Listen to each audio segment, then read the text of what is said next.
constitutional methods. But where constitutional methods are open, there can be no justification for these unconstitutional methods. These methods are nothing but the grammar of anarchy, and the sooner they are abandoned, the better for us. The second thing we must do is to observe the caution which John Stuart Mill has given to all who are interested in the maintenance of democracy, namely, not to lay their liberties at the feet of even a great man, or to trust him with powers which enable him to subvert their institutions. The third thing we must do is not to be content with mere political democracy. We must make our political democracy a social democracy as well.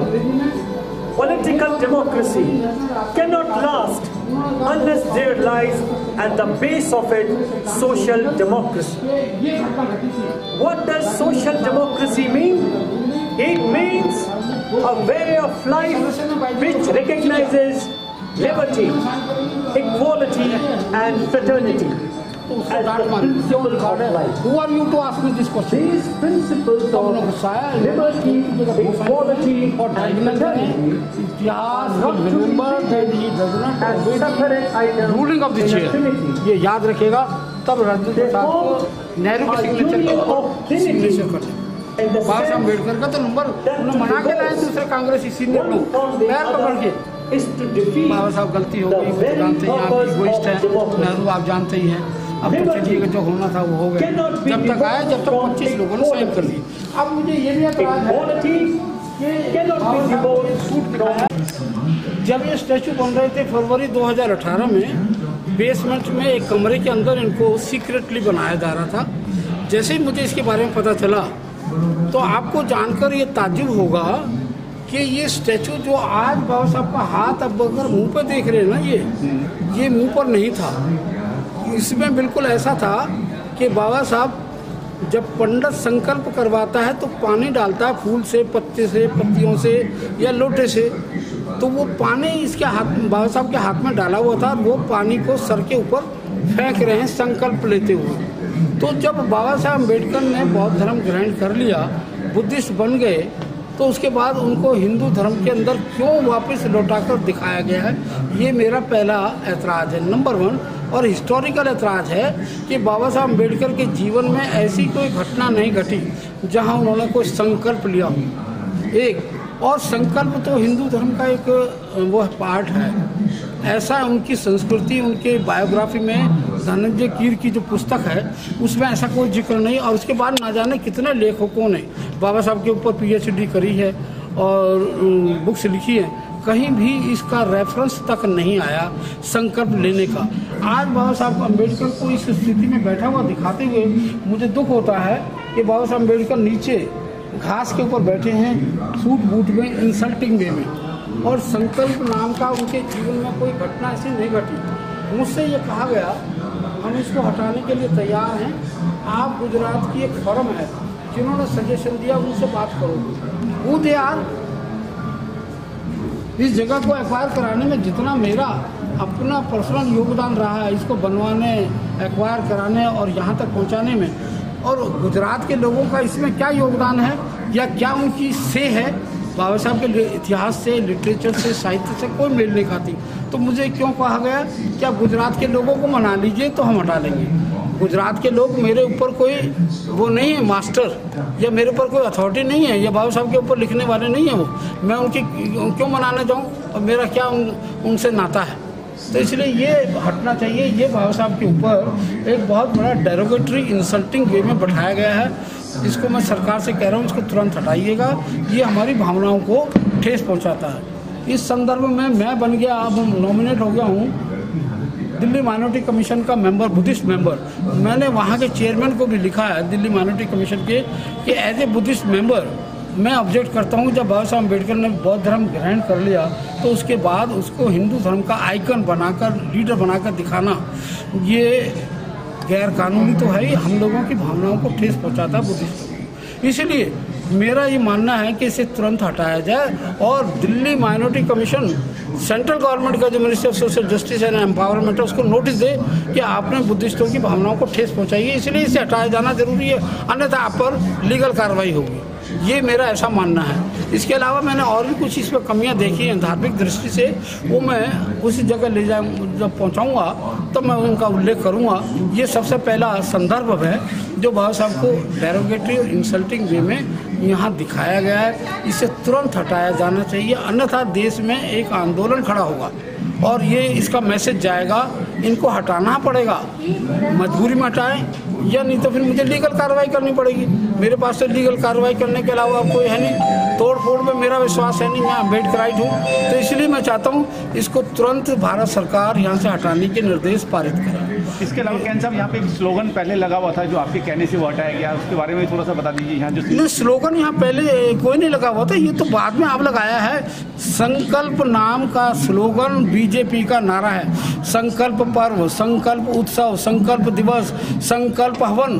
तो BJP एक party है, उसका इस जगह से कोई लेना देना नहीं। बाबा साहब के मिशन से इस शब्द का, इस साहित्य का, इस ऐतिहासिक पृष्ठभूमि में यहाँ बाबा साहब को इस तरीके का पेश करना गलत है, डेरोगेटरी है। इसलिए मेरा उद्देश्य है कि मैं इसे हटवाऊं, और जब तक ये नहीं हटेगा तब तक हम लोग चैन की नींद नहीं। आपकी जानकारी के लिए कैन साहब मैं बता दूं, अगर हम बड़ौदा की बात करते हैं तो वहाँ जो ये जगह है जहाँ का ये सीन दर्शाया गया है, वहाँ उस जगह को भी संकल्प भूमि के नाम से जाना जाता है। मैं मान सकता हूँ अगर किसी ने कोई नाम गलत दे दिया तो वो सारे देश के लिए मान्य नहीं हो सकता है जी। अगर उन्होंने रख लिया तो क्या मुझे बताएंगे आप या वो लोग या भारत सरकार बाबा साहब का स्टैचू वहाँ लगा हुआ है? अगर स्टैचू नहीं लगा तो फिर यहाँ क्यों स्टैचू लगाया? ये एक तुलनात्मक अगर अध्ययन कर रहे हैं, अगर कोई आदमी आपको स्पष्टीकरण दे रहा है उससे ये पूछ लीजिएगा क्या बाबा साहब का वहाँ स्टैचू लगा है? अगर स्टैचू नहीं लगा तो यहाँ क्यों लगाया? इसका मतलब जानबूझकर बाबा साहब को गलत तरीके से चित्रित किया गया, हमारी भावनाओं को ठेस पहुंचाने के लिए कि देखो उनमें कितना दम है कि इसको हटवा सकते हैं या नहीं। मेरा कहने का मतलब है जो चीज़ बाबा साहब के जीवन में घटना नहीं घटी उसको क्यों दिखा रहे हैं। और जब मैंने इसका विरोध करा, पानी सर से फेंक रहे हैं, तो इन्होंने उठाकर बाबा साहब का हाथ जो है वो नीचे कर दिया, क्योंकि पेरिस प्लास्टर का बना हुआ है तो इसको कभी भी तोड़ा मड़ोड़ा जा सकता है। पहले पानी सर से फेंक रहे थे ये, अब इनको चिंतन के मूड में दिखाया है। अगर चिंतन के मूड में दिखाते तो मुझे कोई एतराज नहीं था। संकल्प एक नारा है, पार्टी है बीजेपी, हम उसके हिसाब से नहीं चलना चाहते। आज दिल्ली में बीजेपी सरकार है सेंट्रल गवर्नमेंट में, कल दूसरी आएगी कुछ और नाम देगी। तो मनुस्मृति का जिन्होंने विरोध किया बाबा साहब ने और उसकी जगह संविधान ले आए, फिर तुम दोबारा मनुस्मृति लाना चाहते हो और वो भी बाबा साहब की भूमि के ऊपर, ये बर्दाश्त नहीं है। ये मेरा एतराज है। अगर इससे आप सहमत हों तो आप इसके बारे में खुद इंडिविजुअल तौर पर कार्रवाई करें, आप सब फ्री है और ये जल्दी हटेगा। आप सब लोगों की भावनाएं अगर इसमें जुड़ेंगी तो मुझे उम्मीद है कि मेरे अकेले का प्रयास नहीं होगा, सबका सामूहिक होगा और ये जल्दी हटेगी।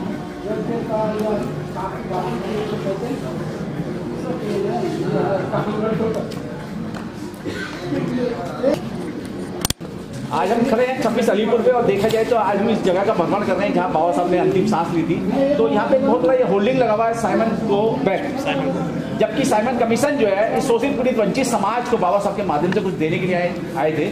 मेरे साथ दो अधिवक्ता हैं, सत्यप्रकाश जी और एडवोकेट भानुपुर साहब जी। मैं दोनों से जानना चाहूँगा इस विषय में, पहले सत्यप्रकाश जी आप बताएं। सभी को मेरा क्रांतिकारी जय भीम। जैसा कि आप इस दीवार को, इस वॉल को देख सकते हैं, इस परिसर की सबसे बड़ी वॉल है, सबसे बड़ी। आप मैं चाहूंगा कि इस परिसर को देखिए और इसमें साइमन गो बैक को देखिए जी, ठीक है। इसके बाद साइमन कमीशन गो बैक क्या नारा था? क्या था साइमन कमीशन गो बैक?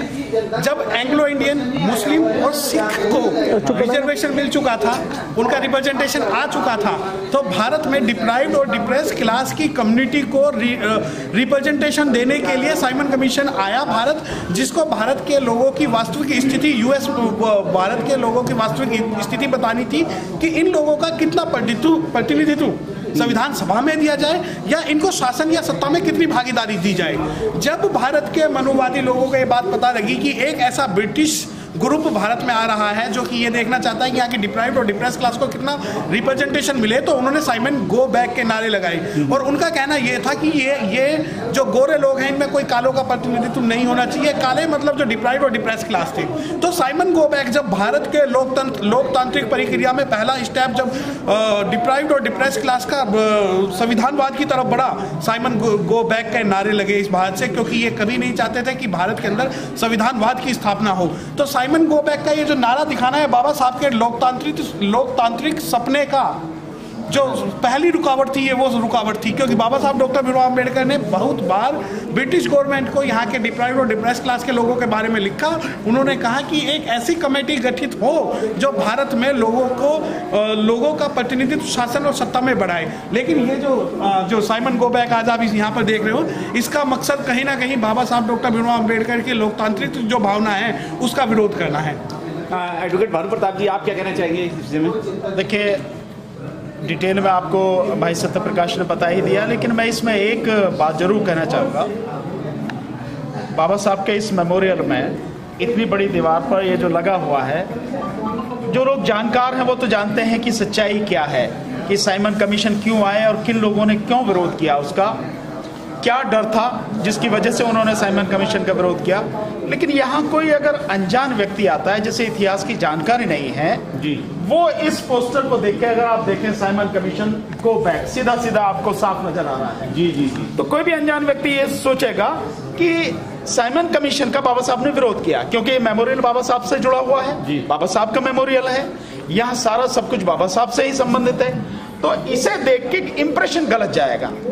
इसलिए इसको यहाँ से हटाना चाहिए और साइमन कमीशन की जो सच्चाई है उसको तरीके से अगर लगाया जाए, पोस्टर उस हिसाब से लगाए जाए तो बेहतर है। मेरी सरकार से डिमांड है, मैं सरकार से ये कहना चाहता हूं कि तुरंत कार्रवाई करके इस पोस्टर को सुधारा जाए।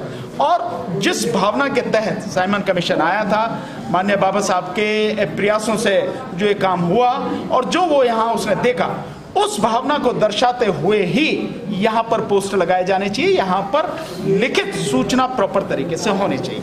ठीक है, बहुत और इसी के साथ में एक बात आपको और बताना चाहूंगा कि ये काउंटर नंबर अगर आप देखिए, ये काउंटर नंबर 12 है जो कि अर्थशास्त्र की बात करता है। When young Hilton Commission came into the India, he was holding the book of Baba Saheb Dr. Bhimrao Ambedkar, the problem of rupee, and on the basis of the problem of rupee, the Reserve Bank of India was established in India. Why don't they post picture of Reserve Bank of India over this wall and showing the Baba Saheb Dr. Bhimrao Ambedkar as a ideological father of Reserve Bank of India and economic father of India, but they intentionally did not do so because they don't want to bring the real facts at the people of the India. That is totally false and fact because they are manipulating a lot of things by such kind of posters.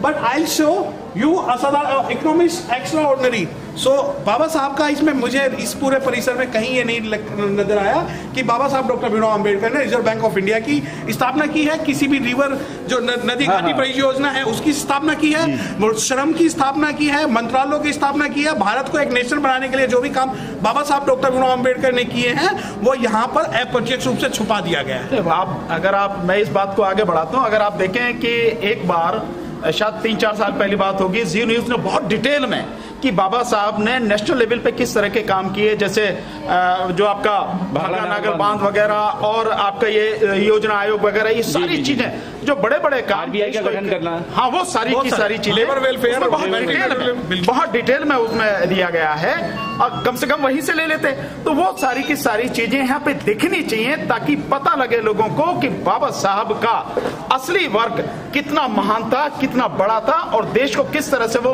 ऊंचाइयों पर ले जाना चाहते थे, किस तरह से इस देश को, भारत को शक्तिशाली सशक्त बनाना चाहते थे। वो सारी चीजें यहाँ पे होनी चाहिए थी, लेकिन इन सारी चीजों की कमी है। तो मैं आपके माध्यम से सरकार से ये निवेदन करता हूं कि ये सारी की सारी चीजें संशोधित करके पूरा व्यक्तित्व बाबा साहब को दिखाई दे, बाबा साहब का दिखाई दे, दुनिया के सामने जाए, लोगों की जानकारी में आए और बहुत स्पष्ट होना चाहिए, किसी को बताने की जरूरत नहीं हो, वो दिखने से ही पता लग जानी चाहिए। ये सारे संशोधन किए इसमें जाने चाहिए जितनी जल्दी हो सके। मैं इनकी बात को सप्लीमेंट करते हुए एक बात कहना चाहता हूँ। वर्ल्ड वॉर सेकंड के बाद जब बाबा साहब अम्बेडकर वायस राय काउंसिल के अंदर लेबर मेंबर बने तो उन्हें एक अवसर मिला कि वो एम्प्लॉयमेंट एक्सचेंज स्थापित किए। ये बात, ये रहस्य आज तक जो मेरे दोस्तों ने बताया है उसमें भी रह गई। एम्प्लॉयमेंट एक्सचेंज स्थापित करना और लोगों को नौकरी देना ये बाबा साहब की देन थी और इस परिसर में उसका कोई जिक्र तक नहीं है। हमें इन चीज़ों को हाईलाइट करने के लिए जो मेरे विद्वान दोस्तों ने कहा है मैं उनको सप्लीमेंट करते हुए कहता हूँ कि बाबा साहब अम्बेडकर का योगदान जहाँ रिजर्व बैंक बनाने में था और वो यहाँ हाईलाइट नहीं किया गया जानबूझकर कि ताकि डॉक्टर अम्बेडकर के व्यक्तित्व को और ज़्यादा निखार ना मिले, उनके व्यक्तित्व को इस तरीके से दबा के छुपा के रखा जाए नेशन से, आने वाली पीढ़ियों से। तो मैं ये भी बताना चाहता हूँ, मैं as a employment officer retire हुआ हूँ, मुझे उसका ज्ञान है। और जब ये बात मैंने ऑफिस में कही तो मेरे खिलाफ मेरा स्टाफ हो गया कि ये डॉक्टर अम्बेडकर की थ्योरी को यहाँ लाना चाहते हैं। ये देखिएगा जिन्हें नॉलेज नहीं है और नौकरी कर रहे थे उस डिपार्टमेंट में, उनका वर्चस्व था एज कैडर ऑफिसर्स का। जब ये बात मैंने कही तो उनको अपने पेज खंगालने पड़े। अंत में मैं ये कहूँगा, आज एम्प्लॉयमेंट एक्सचेंज की स्थिति ये हुई जो बाबा साहब के रिज़ाइन करने के बाद जो एक्ट बना, उस एक्ट को कंपलसरी नोटिफिकेशन एक्ट 1956 या जो भी है उसको बिल्कुल निरस्त कर दिया सुप्रीम कोर्ट के ऑर्डर ने, और उसको सेंट्रल गवर्नमेंट ने दोबारा कभी इसकी अमेंडमेंट लाकर कंपलसरी नोटिफिकेशन को दोबारा लागू नहीं किया।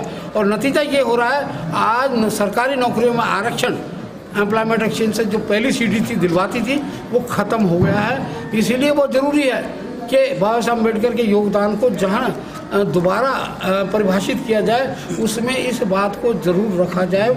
जिन लोगों को नॉलेज नहीं है, कम से कम वो लोग चाहते तो मेरे जैसे एक्सपर्ट से मिलकर इन सब चीज़ों की नॉलेज लेते तो मुझे अच्छा लगता और यहाँ इस जगह का सदुपयोग होता कि बाबा साहब अम्बेडकर के हर पहलू को यहाँ पर दर्शाया गया है। ये एक बहुत बड़ी एक आयज को मैं भूल रही है, कमी रही है। और ये मैं कहूँगा यहाँ का जो पॉलिटिकल नेतृत्व है, political hierarchy, ministry of social justice and empowerment, वो स्क्वायरली रिस्पॉन्सिबल है। और जब उनके सेक्रेटरी से मैं मिला था, उनके सेक्रेटरी ने ये बताया कि डॉक्टर अम्बेडकर का संविधान तो 300 लोगों ने लिखा है, डॉक्टर अम्बेडकर का अकेले का नहीं है। पार्टी के जो प्रधानमंत्री हमारे हैं उन प्रधानमंत्री ने कहा, उन्होंने देखा ये और उनका फ़ोटो भी है। जब जिन्ना के फ़ोटो का उद्घाटन वो यहाँ कर सकते हैं तो अपनी पार्टी के यहाँ क्यों ऐतराज़ करते हैं? ये ऐतिहासिक फैक्ट है। ये ऐतिहासिक फैक्ट रहेगा। हमारा कहने का मतलब ये है, देश आज़ाद होने से पहले हम उस सब समय का है ना, उस समय का जो इतिहास है, इतिहास रहेगा, इतिहास को हम मिटा नहीं सकते। अब आ जाइए इस पिलर के ऊपर, आप लोगों की जानकारी के लिए ये देखिएगा, बाबा साहब अम्बेडकर के साथ ये एक महिला खड़ी हैं और एक ये पुरुष खड़े हैं। आप इसमें कहीं देखकर पढ़कर सुना सकते हैं ये कौन है। एक दलित मैगजीन के अंदर ये निकल कर आया जब बाबा साहब अम्बेडकर की 100वीं वर्षगांठ मनाई जा रही थी 1990 में। Hero of the centenary with his wife, this was a brilliant mistake. यही फोटो छपा था उसके मैगजीन के टॉप पर, कवर पेज पर, hero of the centenary with his wife. I immediately objected it. अभी इन्फॉर्मेशन प्रॉपर होनी। हाँ नहीं, देखिएगा है कौन, हर एक आदमी की तो बस की बात थी। ये Mrs Begum Aizaz Rasul, member constituent assembly है, मेंबर थी ये। दूसरे हैं ये S M Mukherjee, he was deputy secretary of the constituent assembly. ये देख रहे हैं संविधान को बनाते हुए।